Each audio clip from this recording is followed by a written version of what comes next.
just get back to some very guttural roots. It's kind of like a primal need. We let media control so much of how these people form their opinions. It's going to be like first year college when all of these trade shows open back up. This is like family that doesn't get to have a reunion. They wanted people to know that their focus was on making sure that the grizzly bears weren't endangered. They literally got rid of them without any scientific backing. Yes, it is an awesome power to be able to harvest an animal. It is a responsibility, but it is also a responsibility to make sure that you're doing it ethically and you're helping, preserve the population so that down the road, the next generations can. This is Rachel Ahtila, and you are listening to the Wild Initiative podcast. Put down your latte and pull on your boots. You and I and everybody listening to this owns 640 million acres. I think he killed more deer drinking his coffee, smoking a cigarette in the pickup truck than I did spending all that time freezing my butt off. Something that I would hope is that people realize that those are wild animals and they have savage natures. I look forward to packing animals out. I look forward to that pain of success. Doesn't matter where you were born. It doesn't matter where you live. I've said it before, and you know what? I'll say it again louder for the people in the back. Your present circumstance should not limit your passions. This is Jay Scott of the Jay Scott Outdoors podcast. Hey, this is Ryan Callahan. Hi, this is Jules McLean. Hey, everybody. Jason Carter here with Epic Outdoors. Hey, guys. This is Tim Burnett with Solo Hunter. You're listening to The Wild Initiative. Hey, y'all. Welcome to another episode of The Wild Initiative, brought to you as part of the Waypoint Outdoor Collective. All right, y'all. So getting on with today's episode. Today I'm speaking with Rachel Ahtila. Rachel is from British Columbia. She's a hunting guide, a writer, a conservationist. Rachel, thank you so much for taking the time to hop on with me today. Sam, it's my pleasure. I know it's been a long time coming, and bless 2020 and all the things that have come up. I'm glad we're able to tee this up. Absolutely. And, I think we actually may have started even further back in the day, back when I was still living country in the city. Oh, yeah. I think we talked for a bit, and then and now getting back to it. But yeah, I'm glad we were able to finally make this happen. One thing I always like to start with is I would just love if you could give a bit of an introduction about yourself, kind of who you are, what you do, and really, how did you get introduced to the outdoors? It's really quite simple. I had a really bad horse affliction when I was a child, and bless my parents' heart, they foresaw the expenses coming, I'm sure. And when I was 10, turning 11, I had the opportunity to go to my godparents' hunting camp up in northern British Columbia, which wasn't just an hour or two trip. It takes about 24 hours in a vehicle to get to Watson Lake, which is the very most southern town on the Yukon border. And then from there, fly about half an hour to 45 minutes, depending on the plane you used, into the remote wilderness. So needless to say, I was kind of hooked with the romanticism of that epic adventure from a very small child. And ever since then, it kind of transpired from kicking around the corrals and learning how to break horses to getting to tag along on the pack trips. And then eventually when I was, I think I was like 14 or 15, I got to actually not only do trail out, but tag along on the first stone sheep hunt of the season.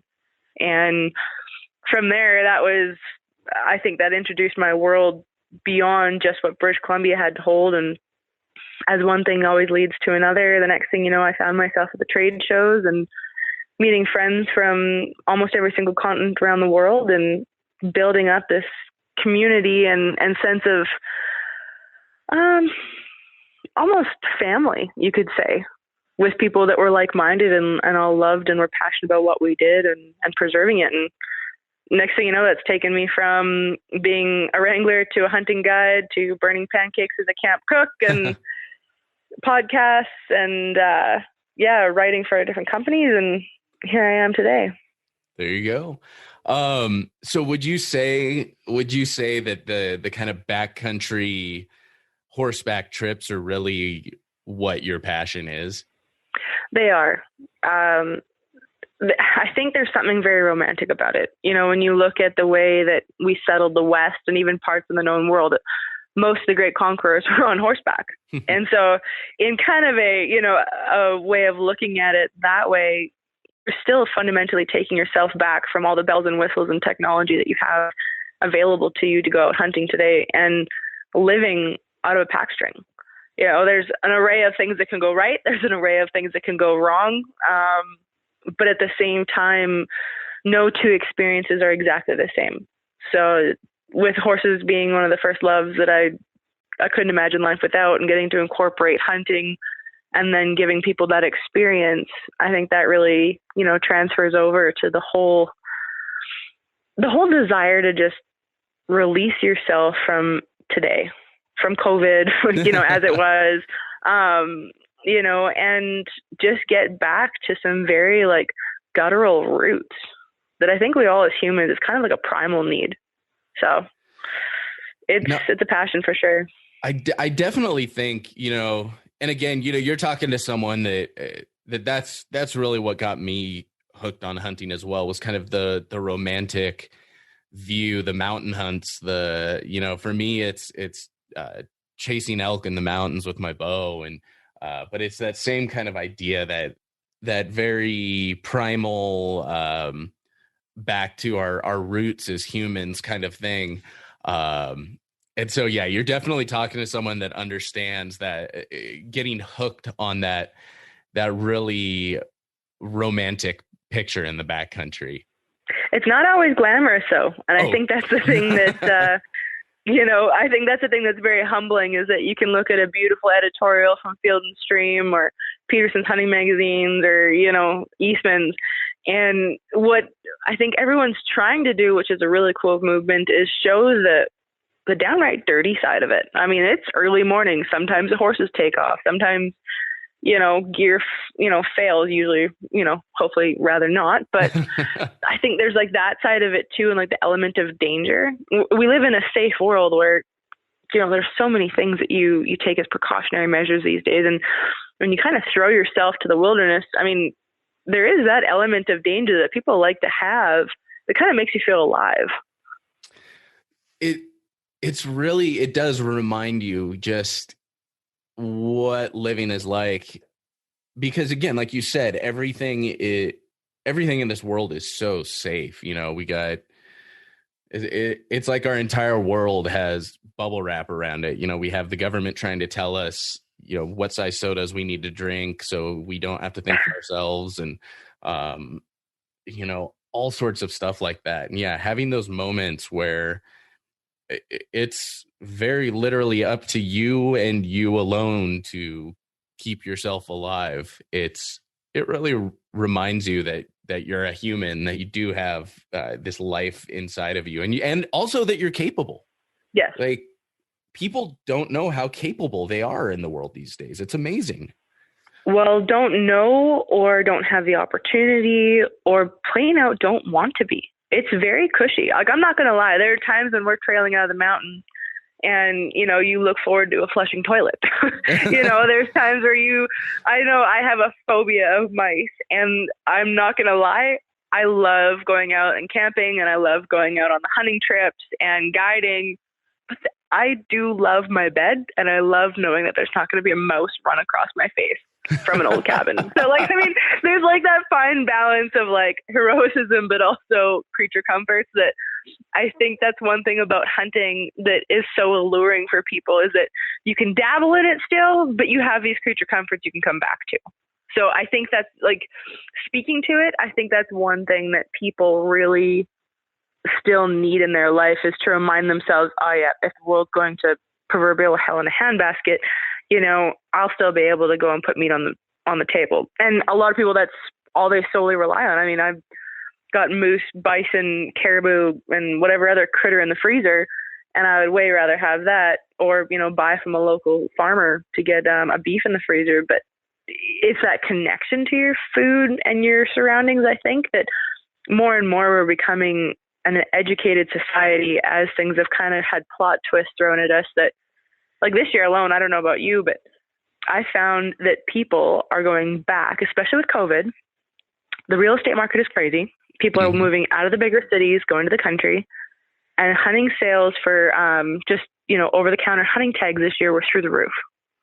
So to me, that's a win for us as an industry, and for something that usually has so much slander and, anti-propaganda against it, where all of a sudden, as soon as creature comforts were taken away, when we came out of the mountains this year and we went into the civilization, it's like, no, people are understanding that if the food doesn't come to Superstore or Walmart, next thing you know, they got to go find it somewhere else. I'm very interested to see. Actually, I'd be very interested to see as well, kind of success rates, because, everyone has talked about it. There has definitely been renewed, like a resurgence of this interest in hunting and fishing. And I'm curious how many of these people that went out and bought these licenses or bought tags, very curious how many actually took the time to learn what they were doing and to be successful. And I'm curious how many will be going back again next year, or maybe just a lot of curiosity about, how many actually went out? I'm sure there's a lot of people that were like, I should have a hunting license, and then never actually left their, city apartment. But I'm just curious how that's going to translate into the long term, all of this, whether it's just one of those momentary kind of panicked, this is something I should know, and then they never see it through. Makes me wonder what we're going to see over the next few years. For sure. And I think that's one thing that, you're always going to have those people that jump on the next bandwagon, right? Because it's new, it's trendy, or it's survival and trendy, or pandemic and trendy. But I feel like at this stage, one of the things that people fundamentally realize is that if food isn't going to get produced, they have to make it themselves. I don't know how it is across many of the parts of the United States, but in Canada, you have to go through a gun certification course to be able to carry a firearm, then be licensed for it, and then be able to, do your core education program. And then once you pass your core education and the gun handling aspect, then all of a sudden you're allowed to go hunting. So for us in Canada, I think the people that could go and get those certifications to be able to go hunt, you've had to do the due diligence. So I feel like those people, we might have a whole bunch of new hunters that are getting into it now because it's an excuse to go to nature. One of the things that in Canada, when COVID hit back in March, is that, they closed a bunch of the public areas down, but parks were kind of a taboo area, or forest or community lands. So people started to flock to them because they wanted something to do, whether it was as a family, as a single person, with your friends, where you could socialize and distance and, all this other hoopla that we've been going through this year. So one of the things that I've seen, especially here in Canada, is that people have gone back to more of a traditional family setting where they're actually doing things as a family, whether that was making dinner because, Lord help us, I know one thing that was off the shelf was toilet paper. The next thing was flour and baking ingredients.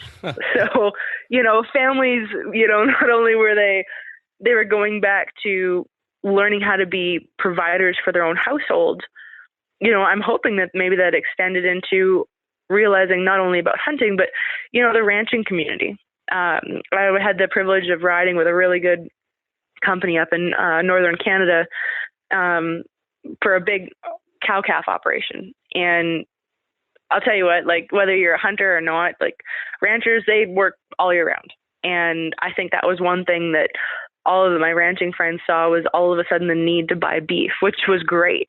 And people were realizing that, if they can't get steaks at Costco, they need to go to the next best source. So, in the travesty that happened this year, I'm kind of hoping that there are some good things, whether it is from the hunting, from someone that wants to do subsistence hunting, and realizing, the sport of it, as well as, the awesome power it comes with harvesting an animal, but also supporting, something that's also settled America and Canada and much of the known world, which was the cultivation of livestock. Mm-hmm. I think, if nothing else as well, it really will create an understanding of what we do. Even if, somebody that may have gone on their first hunt this year, or may have attempted to go on their first hunt, if you will, if nothing else, I think it will give them a perspective. Mm-hmm. So then They're no longer that person that's like, oh, you're Bambi killers, you're, whatever it may be. And because, I mean, at least here in the States, I think it's less than 4% of the population are hunters. And then they say about the same amount on the other end are vehemently anti-hunting. And then it's that extra, that huge majority chunk in the middle that we kind of rely on here to help protect our hunting rights. They may not hunt, but they understand that it's necessary or that it's beneficial, whatever that may be. And so we rely on them. So it's important that people have those understandings for sure. And I'm sure it's somewhat similar up there. Oh, 100%. And I think it's having those dialogues that are welcoming kind of for both aspects that will ultimately be the greatest merger for, one DM to another. And I think that's probably going to be one of the bigger conversations as we move forward. I know from my own family, my mom, bless her heart, she could catch a fish and make a fish fillet before McDonald's was doing it. But she's like, as far as killing an animal, that's not really something she wants to do. But the running joke was, well, if the pandemic really hits, I'm coming to your house because I know your freezer's full.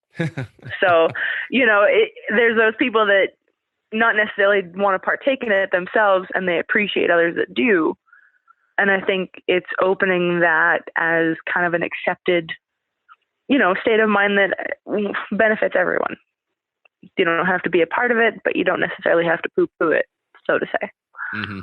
Yeah, I've definitely had a lot of friends that have messaged me, and especially since my move to Montana, a lot of my friends have messaged me and saying, if it hits the fan, we're coming to you. Yeah. I've heard that we watched your election, and it sounds like there are a lot of folks that are fleeing kind of the coastal regions and coming inland to good old hearted America. So, oh my gosh, and I'm definitely one of them. And I know some people listening to this are shaking their fist at me. Other people are like, yeah. And it's funny. It's just, I feel like now a lot of the right kind of people are moving, but also the wrong kind of people are moving. I'll let people make their own decisions. What would you say is the wrong kind of people? Oh, as I would put it, the best shirt I've seen or the best bumper stickers I've seen are the "Don't California My Montana." Oh, there you go. T-shirts. And this is just me bitching mostly, but it's the whole idea of you vote or you push policies or you behave in a certain way that creates an environment that you hate. And so you leave that place and then you find a place you enjoy and then do the same thing and bring it down. You see that a lot in Colorado where, where things are getting real California-y lately. Mm-hmm. And I don't know. I feel like the biggest hypocrite being a Californian, but to say all this. But we have similar talks about people in the Lower Mainland coming up to eastern parts of and northern parts of British Columbia, but at the same time, there's still people that understand. But the hardest part, and kind of the most interesting part, is that we let media control so much of how these people form their opinions.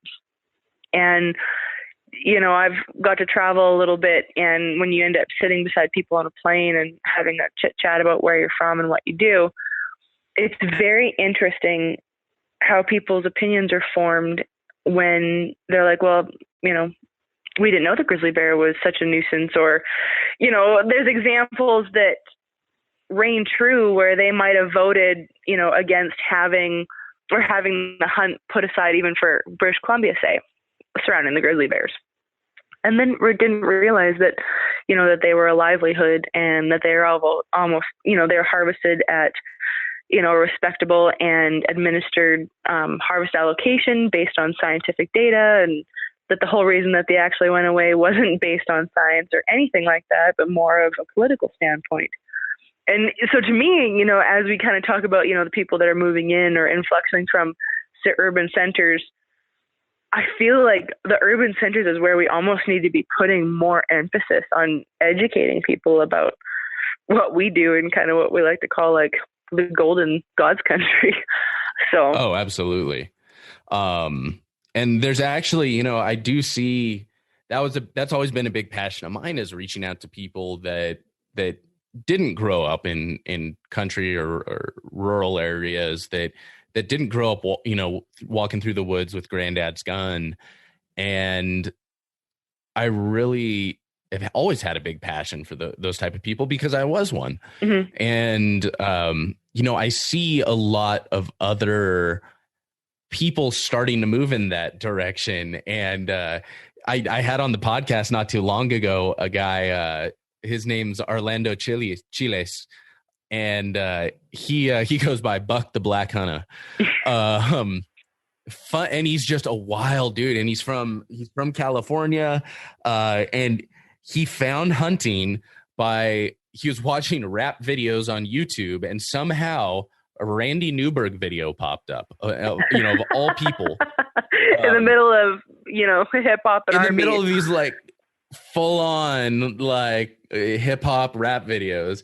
And he just fell in love with hunting, and people like that are such an amazing voice for what we do, because they're going to reach places that, someone like maybe you or, apparently Randy Newberg can reach there, but I thought you were going down the track of Randy Newberg was like background dancing in some of these R&B. I was like, that is a brilliant marketing ploy. Way to go, Randy. I wonder if we could talk him into doing that. I'm gonna have to talk to Orlando and I've seen him bebop around the Mystery Ranch, Bruce, and I don't know if Randy stayed married all these years because of his dance moves or just his good looks and wit, but let's not put him on a dance movie just quite yet. So oh, Lord, the day he listens to this episode. Disclaimer, Randy, you did a great job at the Mystery Ranch booth, and it was a cheap show, and there might have been alcohol involved, but it's all good. Man, I think Jason Matzinger actually was the instigator, but we won't go there on Jason's move. So. Oh man. I feel like there needs to be a new like Matzinger Newberg dance troupe that's formed. Oh, dance off. Oh, I tell you what, that's you know what we were talking about, like this just on the track of dance offs and stuff. There's with COVID, everything's being shut down, and all the different hunting trade shows are trying to go virtual.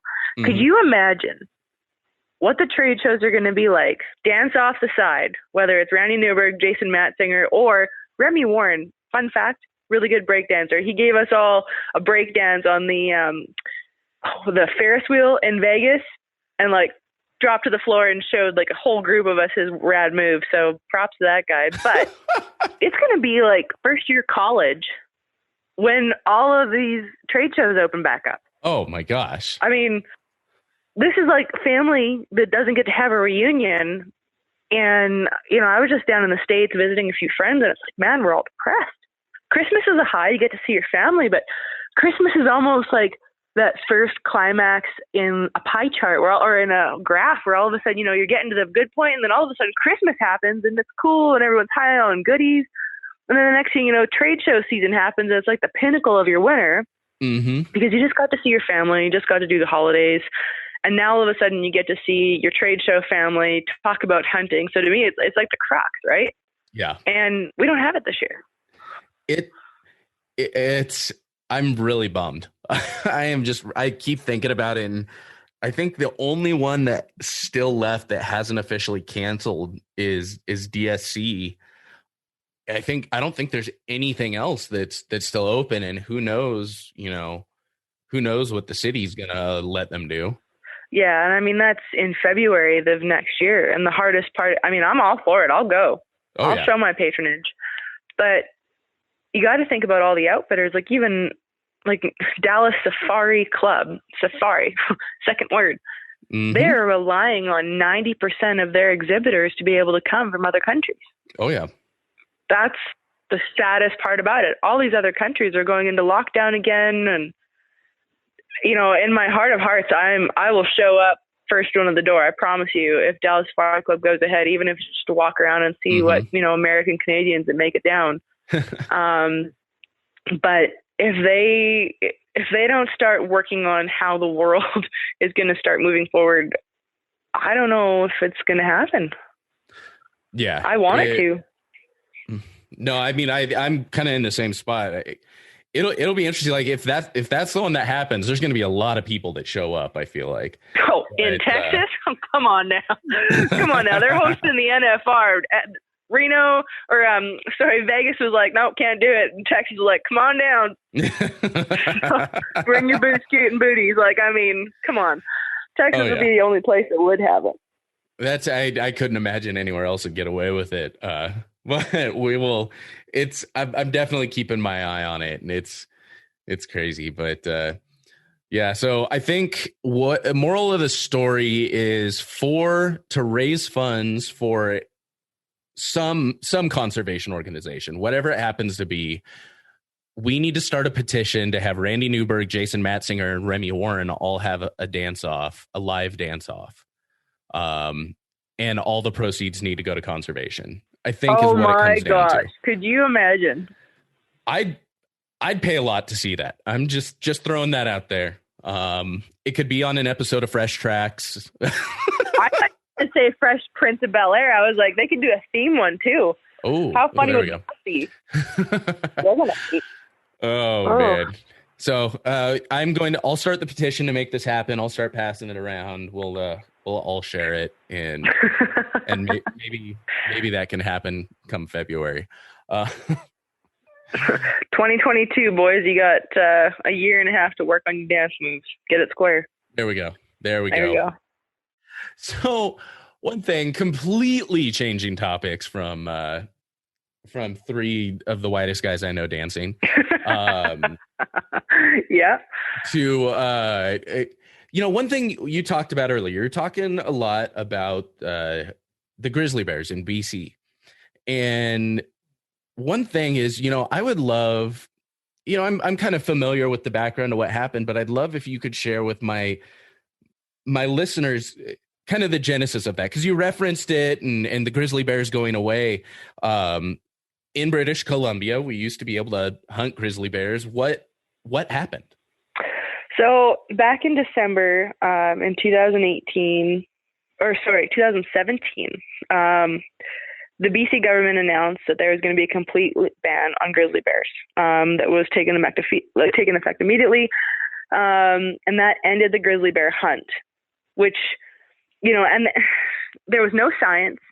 There was no warning, no nothing. It came with basically just eliminating, the biggest threat that they said that was kind of our iconic species. They said that there was that we should, or I'm trying to figure out how they worded it. It was like they wanted people to know that their focus was on making sure that the grizzly bears weren't endangered. And they said, obviously they're an important part of the landscape. They've been extirpated across Montana, Colorado, which Montana, I know they're there for a fact. But they literally got rid of them without any scientific backing. There's organizations like the Guide Outfitters Association of BC that has actively been putting together different forms of information to the public, basically showing that the allowable hunter harvest that we had didn't even scratch the population. I mean, heck, I had a grizzly bear tag for 2 years, and after my hunting season, it's pure lotto draw. And how I was able to get it, I have no idea. But I mean, they are a very cunning species that you have to be at the right place, the right time. And when you only have a few days here and there, I never got to harvest one. So it was a stance from kind of what I will say the Liberal government. A lot of the data that was collected on how people felt was heavily weighted in the Lower Mainland, who have never actually, in fact, come into contact with a grizzly bear besides seeing them on a tour or, from something that National Geographic would post. I'd really like for them to come up and spend some time, in central British Columbia, during calving time when grizzlies are running rampant and ranchers are trying to save their calves, and they're legally not allowed to do a whole lot about it. They can protect their livestock. They're saying that sows weren't able to harvest, or you weren't able to harvest animals, because the sows were, taking care of their cubs, and their, orphan cubs that were happening because they weren't marking them as female or male, which, I mean, obviously they have the scientific facts, but that's very small in comparison onto what you actually want to harvest as a trophy hunter. You're harvesting a grizzly bear, a male boar is what they're called. Mm-hmm. And so when you're shooting a grizzly, you are making sure it doesn't have cubs at its side. The last thing you want to do is have that on your conscience. What people don't realize is that it's a dog-eat-dog world in the bear, as far as they're concerned. A boar will go and kill a sow's cubs so that she will come back into heat. So all these cute and cuddly little Charmin commercials that you see, Papa Bear isn't that nice. So that's where a sow is a force of reckoning, because she's going to protect those cubs from any threat, because, her maternal instinct is so strong to see those ones through until they're of a mature age of 2 and sometimes 3 years old. Mm-hmm. So now you're seeing more problem bears showing up that, there's certain procedures. Like this year up at camp, we had bears that we had said, are problem bears. One ended up getting, killed because it was attacking and on its way into personal property and livestock, and there's a way to report it. But it's the amount of young boars, I'm sure across the board, if you talk to any CO officer, that are getting killed and because you're having to protect personal or property, is probably a lot greater than what it used to be, 5 to 10 years ago.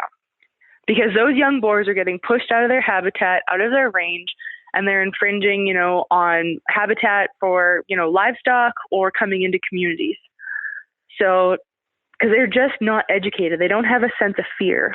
Mm-hmm. They don't have, and it's not that they should be living in fear, but there's no sense of respect. When you go into the mountains, you see a bear in a field or grazing off in a meadow, you back out, you give it its space. A lot of people don't want to have bad confrontations. And, if you leave camps clean, most of the time you have good bears. And if you don't have attractants, they won't come around. They see you as a smell they don't know, and they want nothing to do with you. Mm-hmm. Mm-hmm. So, there's a fine balance in this equilibrium that we've now displaced, where all of a sudden, you've got boars that are going to be killing, cubs of sows, but then you're also going to have an influx where you've got a heavy sow population that maybe she's having 2 or 3 cubs. And then all of a sudden when she kicks them off in a spot where, a male would have been harvested, every couple of years or every year because the population could handle it. Now all of a sudden there's this influx of a bear population where they're competing for the same food resources that a smaller amount of bears could sustainably live on. So it's a very political standpoint that it was taken away. And the hardest part is that there are some guide outfitting areas that it's just like livestock. You don't want to overharvest your population. Mm-hmm. You don't want to overharvest your crop. And thinking of it as a crop is not the right terminology, but it's sometimes the home point that a lot of people don't realize is that you are essentially trying to make sure that population is thriving, and you are just skimming off the top so that way you don't hurt, how you make a living.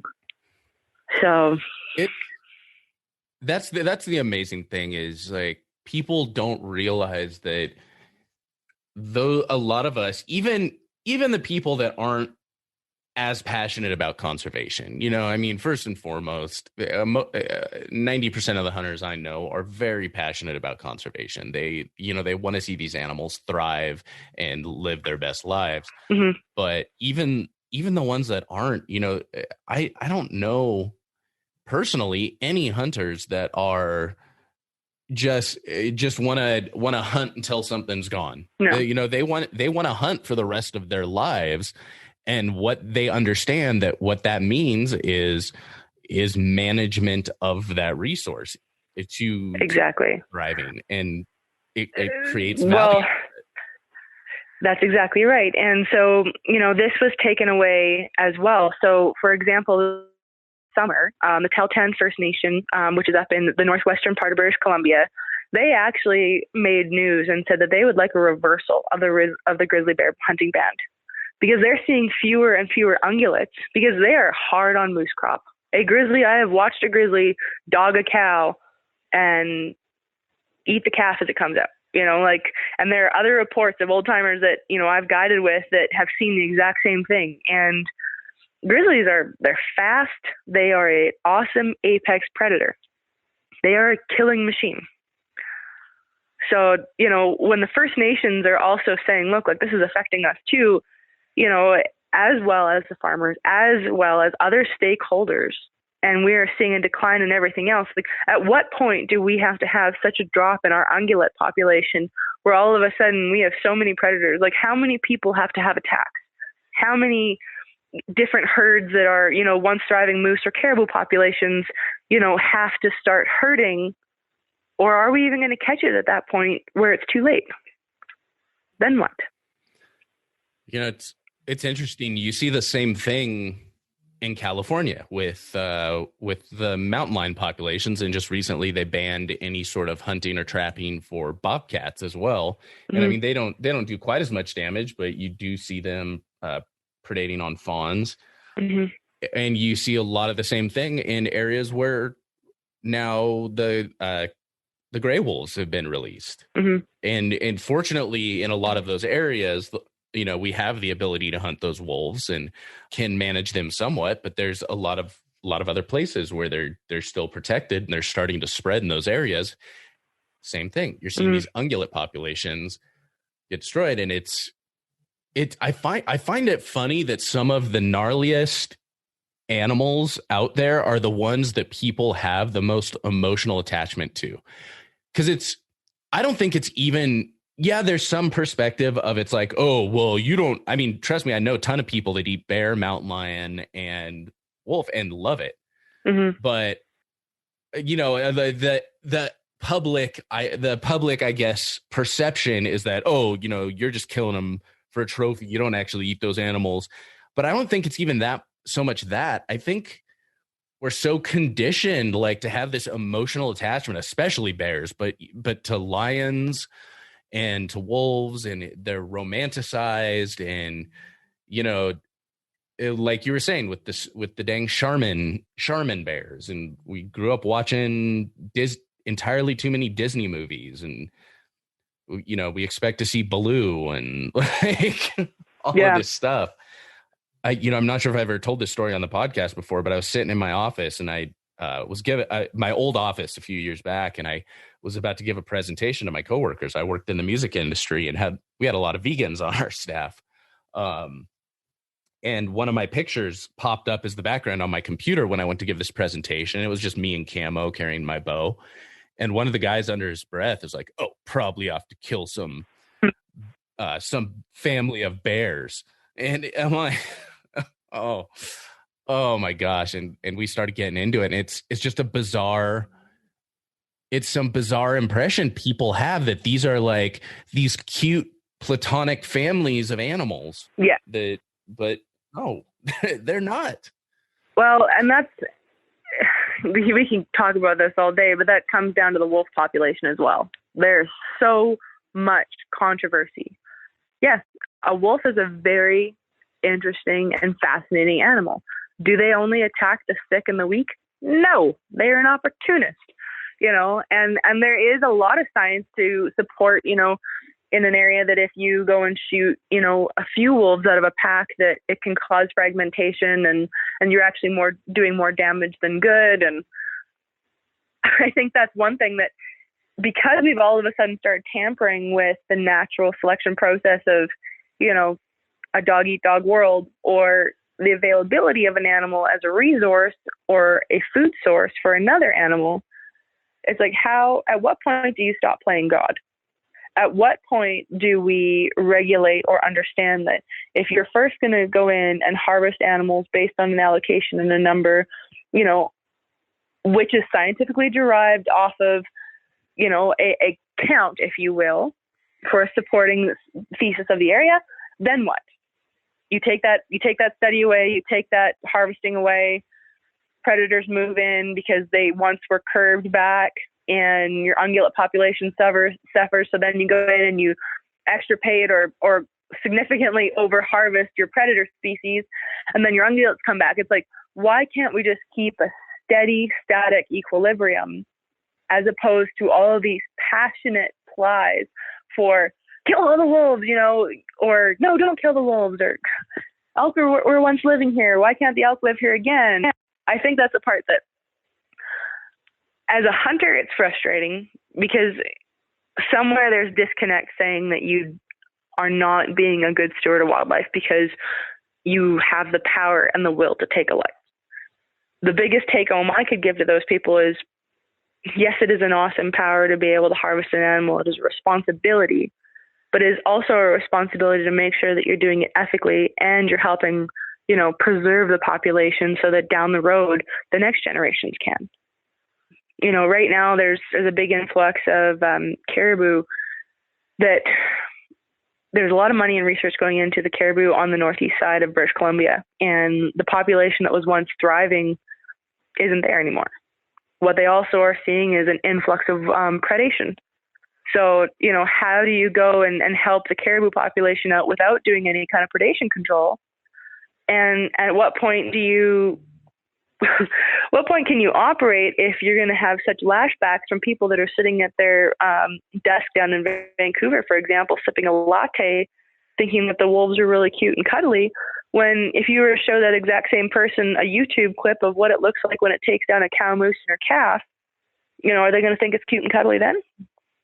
So I think that's where having the conversation and just kind of showing both sides of the story, I think, is kind of where we need to be, not just as hunters or conservationists or whatever, fluffy, comforting title we want to put on it, but as people that are all enjoying some aspect of what we call home. Yeah. It's funny you talk about those people that want to romanticize the animals, but then you show them the reality of the situation, and it blows me away how they'll find ways to deny what's right in front of them. The one that always I've noticed, or that I always think of, is I think it was a lioness or something, and she had a literally like a baby monkey in her jaws, and it was nothing good was going to happen from this. And then somebody commented on this picture, oh, it's long been studied that other species, the females from other species will care for small. I'm like, there's no way that is like a mama lion going off to care for this baby monkey. Yeah. That is about to get eaten. But it blows me away. It does not matter sometimes how much you put it right in front of people's faces. They'll still just delude themselves about the whole situation. Well, they're trying to Disney it, and Disney is great. I mean, I grew up watching them. What kid from the 90s didn't, the Black Diamond edition. Mm-hmm. But at the same time, that's not real life. That is a fictitious character drawn up of some person's imagination. Yep, pretty much. So say somebody came up to you, you were talking with them, maybe they're, they know you're a hunter and they're feeling a little pandemic trendy, and want to get into the outdoors. Mm-hmm. Maybe they're talking to you and they say, I want to start hunting, but there's so much to learn. There's so much to figure out. And I don't know, I've never done it before. I don't know anybody that does it. Where do I start? Well, even I don't think I can do it, what encouragement, what words of advice would you give to that person? I'm a super nerd. So I like to study. And I'll be really honest. I like to study for a test. So if a person was going to get into hunting, I think the biggest thing would be really diving into, okay, well, I want to hunt. Well, where am I? What is feasible? So narrowing it down. Yeah, I want to be a hunter. I'm going to go on a sheep hunt. Well, then you find out you live in Nebraska and they don't have, but a small population of sheep there. Or you live in Kansas. Well, that you're SOL. You're going to have to either move to Alaska or start putting in for tags. So I think there's an element of realism that a person has to kind of dig deep for when they go, okay, why do I want to hunt? Do I want to hunt for provision? Great. Then I'm going to go out and figure out, okay, do I need to have my gun license? Probably going to need to learn how to shoot this thing, and start the baby steps to becoming, this person that you want to be. You want to be a hunter that goes out and shoots something with a bow for their freezer. Great. Hone that skill. I think that's, the studying for the test, the very meat of learning a hunt or learning what you want to hunt and becoming a hunter is so much of the preparation and the field notes that you have to go through to be able to be successful. You might decide that, you live in eastern Colorado and that, you want to go and hunt antelope, for example. So you can't just go out and stand out in a field. I mean, you might get real lucky. No one will ever bat an eye at that. But you have to learn through trial and error. So I think if people want to get into hunting, you have to set yourself up mentally that you are going to have some great successes and you are going to have some epic failures, whether it's blown stock, the wrong gear for what you are, or for who you are and what you're doing, or your temperature, your climate, your location. Starting at the very grassroots of why, what am I going to go after?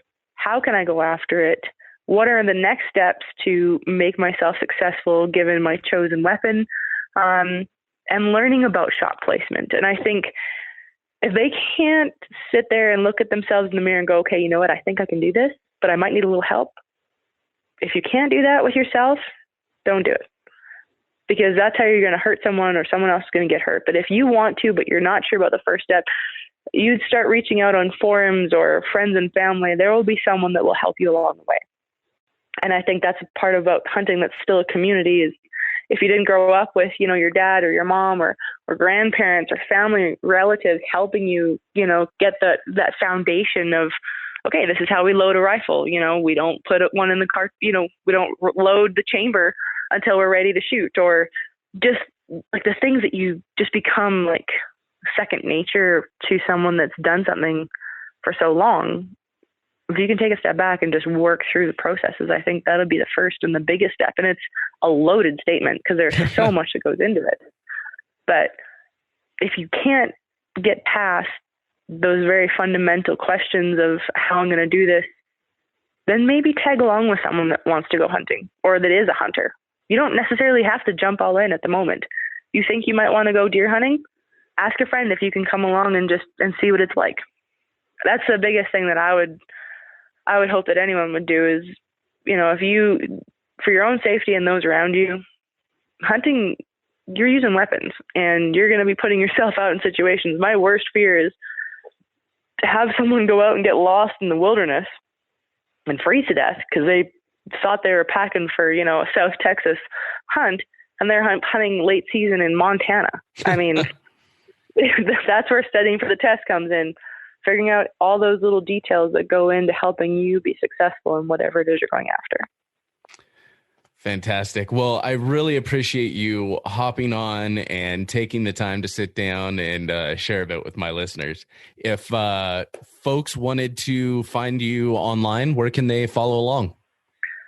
Instagram's a pretty good handle at Rachel Ahtila. I usually am pretty good about getting back to messages if it's not hunting season. And there's a plethora of people that I can help direct to. Facebook page, it'll just be my first and last name. Love to help or help direct people to the right people who have answers to questions I might not have answers for. So. Well, I will make sure to link to that on the show notes page. Rachel, thank you again so much for taking the time to hop on with me today. Sam, I appreciate it. All right, y'all, that'll do it for this episode of The Wild Initiative. Make sure to check out the show notes page at thewildinitiative.com. Get links to everything we talked about in today's episode. Big thank you to Rachel for hopping on. Really enjoyed our chat, but that'll do it for this week. Looking forward to next time. But until then, I hope this podcast inspired you to get involved, get outdoors, and plan your initiative for the wild. Thank you for listening to The Wild Initiative. Please take a moment to leave a rating and review on iTunes or Stitcher, and head on over to thewildinitiative.com to get show notes, check out the blog, gear discounts, other podcasts from the Wild Initiative family, and more.